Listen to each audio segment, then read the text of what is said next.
Now for something like mint, what you need to do is you need to select thicker stalks. Alright, so this is how the stalk looks. I have the leaves here. What I'm going to do is just immerse this in water this way. I've just filled about half of it with water. So here I have my glass with the mint stems. I've put very few just to show you. Within about 1 or 2 days, you'll see small root kind of structures having developed here. So that is when you know it is time to shift them to the soil. So you just have to dig up a little bit of the soil and plant them into the soil. Just 1 or 2 inches deep. Just plant them into the soil and keep watering as usual. If not all of them succeed, a few of them will succeed. So it is something worth trying. Now next we are going to see coriander.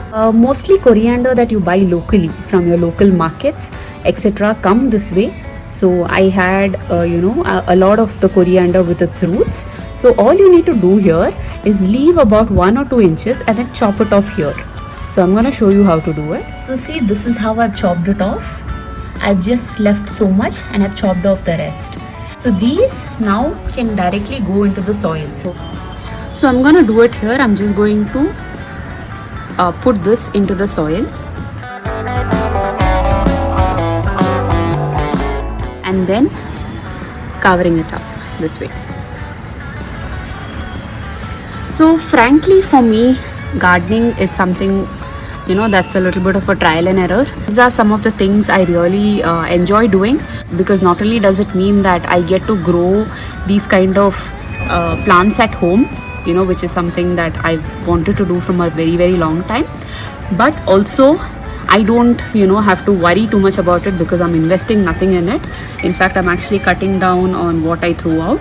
Now, if you can see here, this is the palak.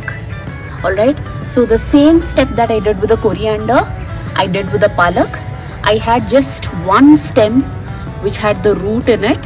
So if you are someone who can get stems with roots in them, especially of palak and especially of these green vegetables, it's very easy for you to grow them at home. So this is just an experiment. I just put it into the soil and I can already see, in fact this leaf that I'm showing you right now is new, and I can already see a couple of other smaller leaves coming. And this is the amaranthus stalks that you can see. So I've just taken stalks from the amaranthus after removing the leaves, just like we did with the mint. I cut off a little at the bottom and then I planted it into the soil about 1 or 2 inches deep again. So if you can see here, this has actually started showing a little bit of life. So this basically was not there when I planted it, was this main stalk, but this small stalk has come from it. So I can see that it is working. The rest of the stalks, I don't see any development as such, but I will keep you posted about the same. If you can see here, this is actually a curry leaf cutting. This is again an experiment that I'm trying, and I will surely make a video of it if it succeeds, because this is something that I am trying for the first time, and curry leaf is one such plant that I've wanted to have for a very, very long time. Again, I don't know if my method of gardening is right, because I've put in a lot of different variety of plants into the same container. In fact, this is actually a repurposed box that I've lined with some plastic that I had lying around at home. So this is what I'm following right now, but I'm hoping to learn more as I proceed in this journey, and once some of these grow a little bigger, I'm looking to replant them. So this is more like a planter box right now. So if you can see here, this is the carrot greens that have started growing, and there is one more small one here with this one. And if you can see here, I had planted one more, but that didn't grow. So basically when you choose carrot, the kind of carrot that I am saying is something like this. So basically something that's already showing signs of growth, something like this, or probably even something like this. So these kind of carrots, I'm seeing more chances of growth, whereas I think the one that I showed you right now, which sort of didn't show any growth and which sort of hollowed out, is this, something like this, where the top part has been cut off. So I did not know about this, I tried it out and that didn't work. So all you need to do is cut one such piece. Alright, so just leave about an inch or so, plant it in the soil this way, so straight this way, and cover it up.